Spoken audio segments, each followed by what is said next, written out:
orientação que eu dou a toda a garotada do Brasil. Vamos filmar o que acontece na sala de aula e vamos divulgar isso daí. Os seus pais, né, os adultos, homens de bem do Brasil, têm o direito de saber o que esses professores, né, entre aspas, ficam fazendo com você em sala de aula. Foi em março de 2017. O ministro Luiz Roberto Barroso, do Supremo Tribunal Federal, decretou medida liminar suspendendo projetos do tipo Escola Sem Partido. Uma decisão do STF. Mesmo assim, a ideia de intimidar professores segue no Congresso Nacional. Vai ser aprovada? É bom lembrar, o professor não está só. A Federação dos Professores de São Paulo abriu um canal para orientar e defender os professores. Articulou uma rede de proteção com ações do Ministério Público do Trabalho e também com o Instituto Vladimir Herzog de Direitos Humanos. A importância dessa reunião é que a gente tem nessa obrigação é dizer para a FEPESP, como uma instituição da maior relevância de defesa da educação brasileira, da defesa do professor brasileiro, dizer de que nós estamos juntos, estamos apoiando, estamos nos solidarizando. Neste programa Sala de Professores, a TV FEPESP discute o Escola Sem Partido, a tentativa de intimidação de professores e a rede de proteção montada para defendê-los. Essa é também uma questão de direitos humanos. A Declaração Universal dos Direitos Humanos, que completa 70 anos em 11 de dezembro, traz a determinação que a educação deve promover a liberdade e a defesa dos direitos das pessoas. Neste programa, trazemos Ana Rosa Abreu, diretora de Educação do Instituto Vladimir Herzog, e conversa com Celso Napolitano e Ailton Fernandes. Pode entrar, a sala é sua.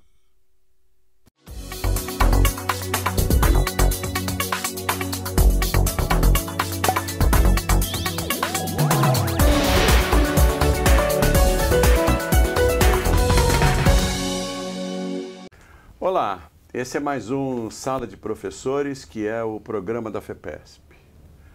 Hoje temos a grande alegria de receber aqui o professor Ailton Fernandes, que é diretor da Federação dos Professores do Estado de São Paulo, diretor de Simples São Paulo, professor da rede pública e privada, e que junto comigo aqui teremos a imensa honra de entrevistarmos e conversarmos com a professora Ana Rosa Abreu. Ana Rosa Abreu é mestre em Psicologia da USP, pela USP, diretora educacional do Instituto Vladimir Herzog, foi assessora da Secretaria do Ensino Fundamental do MEC de 95 a 2002 e agora dirige o projeto Respeitar é Preciso no Instituto Vladimir Herzog. E o objetivo do projeto Respeitar é Preciso é disseminar a cultura de educação em direitos humanos nas escolas. Ailton, tudo bem com você? Tudo bem. O assunto que nós vamos tratar é candente, a sociedade está pedindo essa discussão e a gente vai explorar a sua visão de mundo, os seus conhecimentos para dar luz a essa situação que nós estamos vivendo. Seja bem-vinda. Seja bem-vinda, como diz obrigada, Ailton. Muito obrigado por ter aceito o nosso convite. E realmente muito feliz pela tua presença aqui. Maravilha. A palavra inicial é sua, Ana Rosa. Tá bom. Para a gente dar um início de conversa, essa questão da escola sem partido é uma coisa bastante surpreendente, na verdade, para quem está na área de educação. Eu que atuo na educação há mais de 30 anos, a gente vem discutindo, no decorrer desse tempo, a função da escola de educar e não só de transmitir conhecimento, né? Considerando que a gente não existe um espaço que não seja educacional, muito menos a escola, né? A gente aprende, os alunos aprendem, seja na escola, seja na rua, seja na igreja, seja em casa, e a escola fica sob a responsabilidade desses alunos e ela tem, queira ou não, a função de educar. né? E quando eu falo educar, para além dos conteúdos estritamente curriculares, tem a questão da educação em valores, né? A educação em valores também é algo que já vem sendo discutido há muito tempo. Eu participei lá no começo dos anos 90, na elaboração dos parâmetros curriculares nacionais, que é uma referência importante. E desde lá a gente já fez, em termos oficiais, em termos de recomendação do Ministério da Educação, essa perspectiva que a gente chamava na época de temas transversais, né? Que a gente já tratava da pluralidade cultural, a gente tratava da questão da orientação sexual, a gente trabalhava da questão ambiental, da saúde, da ética, né? Isso está presente na escola. Então, não existe a possibilidade da escola não estar trabalhando essa dimensão, porque todas as atitudes, né, dos professores, todas as decisões internas da escola, a organização de espaço, tudo isso comunica valores, comunica um certo posicionamento em relação a esse convívio. Então, eu acho que talvez a gente tenha que discutir, no caso mais específico da Escola Sem Partido, desse movimento, um pouco a falácia e como que ele atrapalha a discussão, entra com algumas questões que são, por um lado, falsas, por outro lado, enganosas, e que a gente precisa dar uma limpada na área para poder avançar nessa conversa. E fala um pouquinho do seu projeto, do projeto Instituto Vladimir Herzog, que é o Respeitar é Preciso. Como é que ele está sendo executado, implementado no município? Tá. É um material que... A gente tem um material que é impresso, a gente tem um portal e a gente faz ações de formação. Tá? Em todas as DREs, né? Aqui na Rede Municipal Pública de São Paulo. É um trabalho que orienta basicamente os adultos da escola, num primeiro momento, né? É de tomar consciência dessa dimensão educacional que está posta na escola, que é a educação em valores, né? Os professores passam a maior parte do tempo gerenciando esse tipo de questão, né? A gente visualiza, em termos de pesquisa que a gente fez, pesquisas exploratórias, uma série de violências, né? Violências de aluno com aluno, mas de aluno com professor, de professor com aluno, e incluindo aí funcionários e família, a identificação de um clima de hostilidade. Então, o objetivo é a gente trabalhar, né, primeiro momento de enxergar que isso existe, para depois poder desvendar e pensar como lidar com a coisa. E o muito interessante é que quando a gente chega para discutir tudo a partir do respeito, na perspectiva do respeito mútuo, né? Então aí dentro a gente discute a questão da autoridade versus autoritarismo, da responsabilização contra o punitivismo, enfim. E a partir daí, os professores fazem um mapeamento dessas violências ou desses respeito desrespeitados ali dentro, e aí montam um plano de ação, elegendo algumas prioridades para desenvolver projetos dentro da escola, né? Isso acaba batendo imediatamente na atuação junto aos alunos, né? Embora o material não seja voltado para os alunos, eles usam também muito desse nosso subsídio, e aí a gente tem uma repercussão que tem sido extremamente positiva. Ailton, como é que você vê eu posso até chamar essa dicotomia aí entre esse tipo de projeto que valoriza o respeito mútuo, o culto da diversidade, e a possibilidade de um outro projeto que nega tudo isso e incentivando a um policiamento, a um patrulhamento entre alunos, entre professores, famílias e professores, famílias, alunos e professores, famílias e alunos. Como você enxerga isso? Bom, eu além de professor, eu sou pai de adolescentes, né? Então, a gente que lida com o jovem e lida no ambiente escolar, a gente tem que observar dois fenômenos que são fundamentais para que a gente possa amadurecer enquanto sociedade e crescer. Sim. O primeiro, que é a escola, produtora de saber, esse saber é produzido através do contraditório. Sim. Né? E, embora na Escola Sem Partido o foco principal esteja nas áreas de humanas, por conta da suposta doutrinação que são acusados professores de humanas, de ideologia, Esse contraditório, ele está presente em todas as ciências. Porque você não consegue provar algo se não comprovar e fazer oposição entre uma coisa e outra. O professor, ao não poder responder, ele vai estar reprimindo... Ou até se policiar na resposta. Ou ele se policiar. Ele começa a se policiar na resposta, se autocensurar. Será que essa pergunta é provocativa? Exatamente. Será que essa pergunta tem a ver com o conteúdo? O que ele está querendo... O que ele está querendo dizer com essa pergunta? Será que enquanto ele está perguntando isso, o colega dele está preparando uma máquina para filmar, etc.? A questão, eu acho, que quando fala da doutrinação, é que a doutrinação, essa palavra usada, dá a impressão de que o professor coloca só um ponto de vista único, né? E que existe, no caso do ensino de história, para pegar um exemplo, que você vai falar, vai estudar história por fatos e datas, que isso seria a neutralidade. Enquanto a gente sabe que a função do ensino de história é a compreensão de processos sociais, né? Então, você não tem como você não trazer esse contexto maior para dentro, por exemplo, do ensino de história. E a menos que a gente volte a uma escola que o aluno não aprenda a pensar, que, pelo amor de Deus, a gente já vem discutindo isso há muito tempo, né? É isso aí. Esse papo está muito interessante e a demonstração disso é que o nosso primeiro tempo de conversa aqui já está encerrado. Acabou. Nós vamos fazer um intervalinho. Você, por favor, continue nos prestigiando, que você realmente é o nosso objetivo. Atender você é o nosso objetivo. Nós voltamos já já.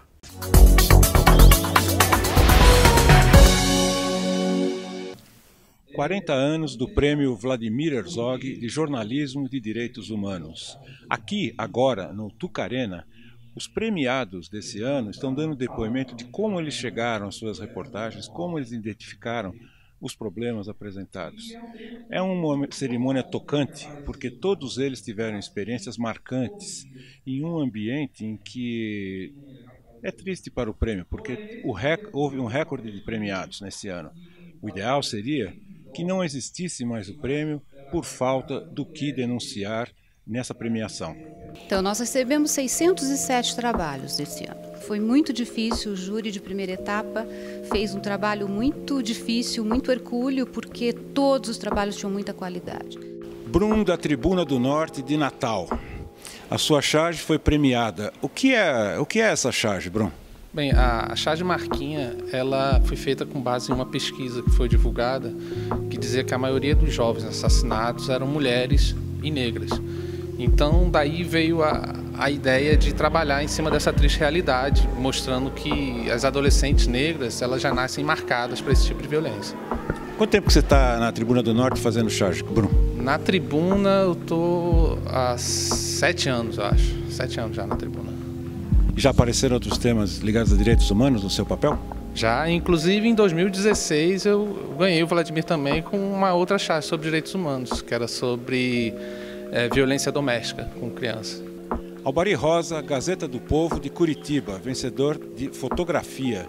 Albari, como foi a repercussão da sua foto do pessoal escravo, de trabalho escravo na carvoaria?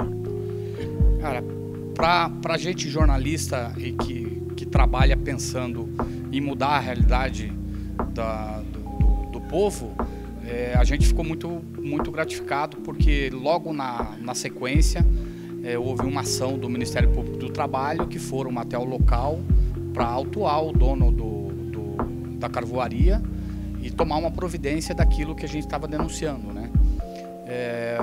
E a gente ficou mais surpreso ainda, porque antes do Ministério Público chegar lá, alguns dias antes, o dono da área do terreno onde estava acontecendo o crime de exploração, o dono da área, que não era quem operava os fornos, ele só arrendava a área, ele já tinha por conta dele mesmo destruído todos os fornos.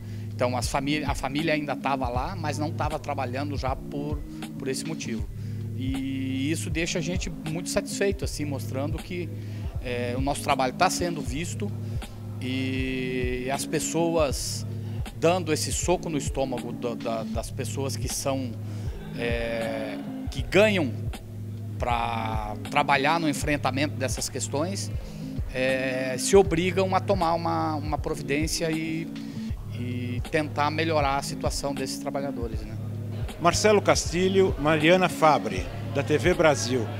Qual é a importância e o papel de uma emissora pública no levantamento de histórias como essa que vocês apresentaram sobre os defensores? Bom, eu acho que a importância da comunicação pública nesses casos é reforçar o jornalismo no seu papel cidadão e democrático. E o caráter público possibilita isso na sua independência, em que a gente consegue fazer isso sem estar preso a amarras publicitárias. Nesse sentido, a gente consegue fazer o jornalismo no seu propósito de atender os interesses do cidadão, que é para isso que a gente trabalha ali na TV Brasil. Estamos no bairro do Estácio, na zona norte do Rio. Foi nesse local que no dia 14 de março, Marielle Franco e o motorista Anderson Gomes foram executados. O lugar hoje parece um memorial, com faixas, flores e cartazes. O assassinato da vereadora chamou a atenção do Brasil e do mundo para um problema ainda recorrente: a violência contra quem defende os direitos humanos. Essa violência atinge principalmente quem luta pela preservação ambiental, pela demarcação de terras indígenas e também pela regularização fundiária, seja no campo ou na cidade. É o caso dos moradores do assentamento Zilda Xavier, aqui de Planaltina, a apenas 30 quilômetros do centro de Brasília. A penetração da TV pública, ela é importante? Claro que é importante, e eu sempre fui de empresa comercial, antes de estar na TV Brasil. Então, assim, eu entendo que o público que a gente atinge, muitas vezes, era um público que estava esquecido ou que procurava entre as opções e não encontrava, mesmo com a segmentação pela TV a cabo. Como a TV de sinal aberto, creio que seja uma das poucas opções que a gente tem para diversificar pensamento. O que você vai ver lá, provavelmente você não vai ter chance de ver em outros locais por questões de tempo, por questões publicitárias, por questões políticas, questões variadas. Embora seja uma empresa pública, ela deixa a política de lado e trabalha exatamente nos temas que a população deveria entender melhor, saber melhor. Que eu também queria, acho que é importante ressaltar o regionalismo, que está sempre presente também nas nossas coberturas jornalísticas, né? E as nossas transmissoras espalhadas pelo país inteiro conseguem levar isso em sinal aberto para comunidades que não tinham acesso a esse tipo de informação, e elas não só têm acesso a isso, mas elas também se veem refletidas no conteúdo que a gente aborda, justamente por ter essa preocupação com a regionalização do conteúdo, né? Natan Fernandes, da revista Galileu, e a matéria premiada, a Síndrome do Preconceito. O que te motivou, Natan, a essa matéria? O tema do HIV sempre esteve muito presente na minha vida, né? Por eu ser gay, por crescer num ambiente que sempre foi associado ao HIV, né? E para fazer a reportagem, eu descobri... O que me motivou, na verdade, foram algumas reportagens sensacionalistas, né? Sobre o Clube do Carimbo, sobre pessoas que estavam infectando outras pessoas de propósito. E eu percebi que tinha alguma coisa estranha ali e resolvi investigar. Na mesma época, um amigo meu recebeu um diagnóstico positivo. Isso foi me deu uma intensidade para querer saber mais sobre o assunto, né?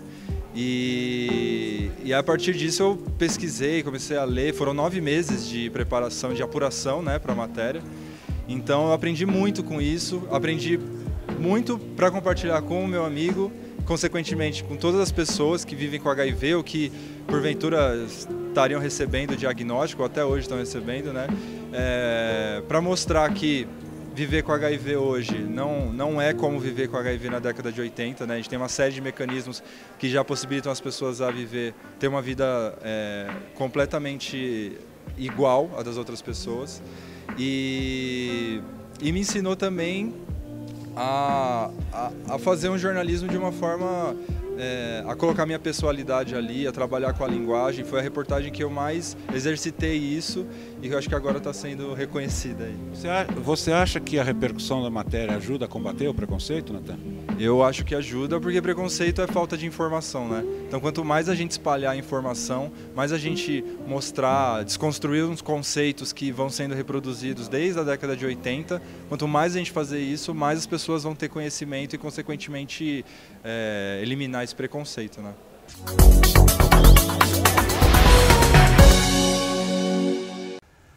Estamos de volta ao Sala de Professores, que é o programa da FEPESP. Hoje tendo o grande prazer de receber a Ana Rosa Abreu, que é diretora educacional do Instituto Vladimir Herzog, juntamente com o colega, amigo Ailton Fernandes, que é diretor aqui da Federação dos Professores.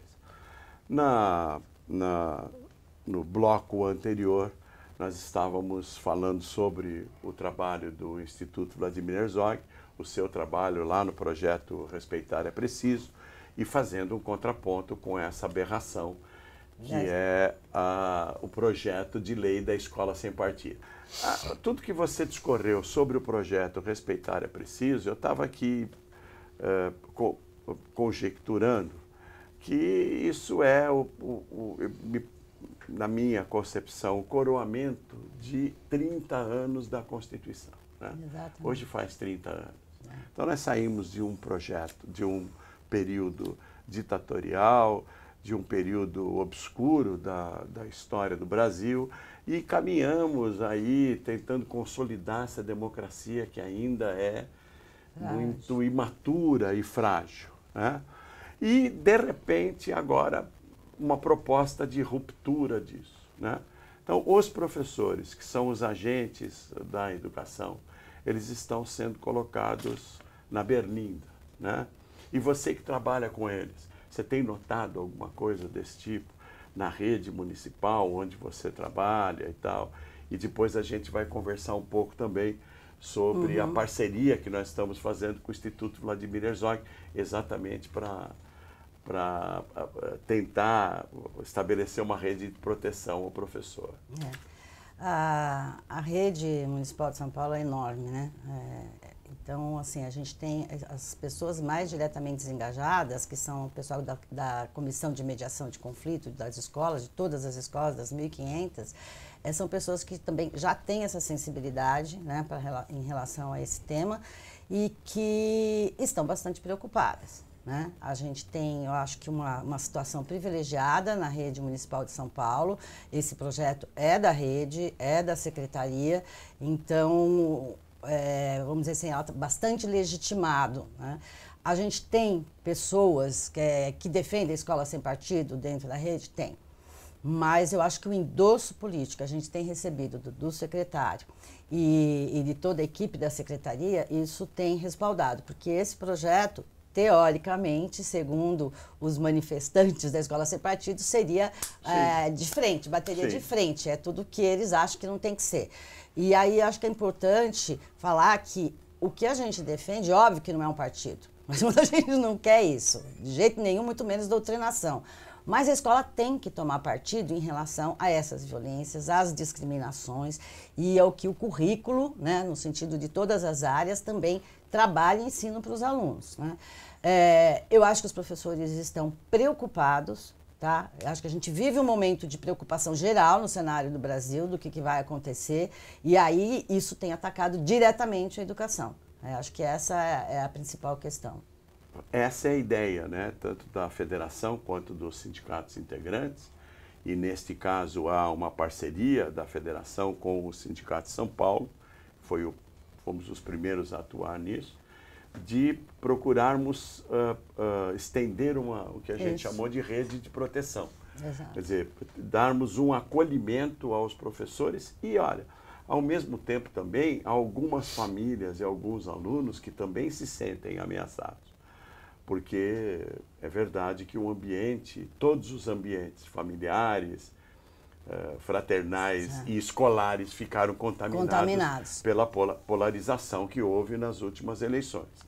E dentre as medidas que estamos tomando, o Simples São Paulo está chamando os professores a conversarem com diretores, departamento jurídico. Também o primeiro passo foi a parceria, né, estabelecida com o Instituto Vladimir Herzog, que nos recebeu muito bem. E foi muito importante nesse pela história do Instituto Vladimir Herzog na defesa da democracia. Na defesa da democracia e dos direitos humanos. Aqui na rede municipal de São Paulo, a gente trabalha mais com o ensino fundamental e aí a preocupação maior são com os pais. Né? E a gente tem como a gente é uma referência também que é nacional, né, na área de educação, a gente tem recebido, tá, alguns telefonemas, algumas mensagens de professores pedindo orientação, né, de como fazer, geralmente do ensino médio para cima, em universidades. E aí, na nossa parceria, que nós estamos encaminhando, né, para a FAPESP, que está orientando de uma maneira mais singular todos os professores. A ideia realmente é ter este acolhimento, né? Agora, mudando um pouquinho de assunto, já que você trabalhou no Ministério da Educação e se empenhou muito aí na coordenação geral da elaboração dos parâmetros curriculares nacionais para a educação fundamental, não sei se eu vou te colocar numa posição tanto quanto complicada, mas como é que você vê essa reforma do ensino médio e essa celeuma em torno das bases nacionais, da base nacional comum curricular para o ensino médio, que foi aprovada assim, meio a toque de caixa, sim, pelo Conselho Nacional de Educação no finalzinho deste governo? Quando eu estava lá no Ministério fazendo, a gente tinha o mesmo tipo de discussão.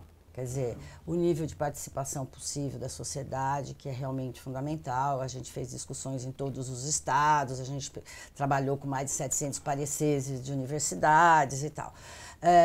Eu acho que sempre é possível discutir mais, né? Eu acho que o que está mais causando, pelo menos do meu ponto de vista, essa discussão é que tem alguns posicionamentos em relação às áreas de humanidades que é extremamente preocupante e que vai contra. Então, o ensino de filosofia é um exemplo, né, que vinha crescendo muito na área, no ensino médio e com grande potência. Então, isso pega de sopetão todos os professores, o pessoal da área de educação, que começam a ficar preocupados com isso. Mas eu acho que sempre a discussão de uma base curricular vai ser polêmica, né? Justamente porque existem os contraditórios, né? Então, acho que temos que discutir mais apuradamente, e aí você fala uma coisa que eu acho que tem muito a ver com esse momento de escola sem partido, esse momento de polarização, esse momento de condenar as humanidades como se fossem as humanidades, fosse doutrinação ideológica. E a gente sabe que não é. É uma perspectiva bastante liberal, né, que a gente trabalha e que não faz muito sentido. O que eu quis colocar, o estranhamento, é em relação ao modo como foi aprovado, né, e que inclusive foi denunciado pelo César Calegari, um conselheiro que ficou bastante tempo e saiu agora, de maneira assodada, em final de governo, o que parece que apoia um movimento as coisas se juntam, né? E por relegar a segundo plano o estudo das ciências humanas, das humanidades, etc. Mas, infelizmente, o nosso tempo chegou ao fim. E como eu disse no bloco anterior, é uma demonstração de que a nossa conversa aqui discorreu de maneira tranquila. Iria muito longe mesmo. Mas nós teremos oportunidade de, numa outra vez, conversarmos um pouco mais. Eu queria aproveitar, então, esse momento final para agradecer a participação do companheiro e colega Ailton Fernandes e agradecer a participação imensamente, a alegria e o prazer de ter aqui a Ana Rosa Abreu. Obrigado, Ana Rosa. Obrigado, Ailton. Foi um grande prazer. Ótimo. O prazer foi todo nosso. E você... Nós pedimos que continue nos prestigiando e sugerindo e criticando fepesp.org.br. A sua opinião é que tem importância. Até o próximo Sala de Professores e obrigado pela sua audiência.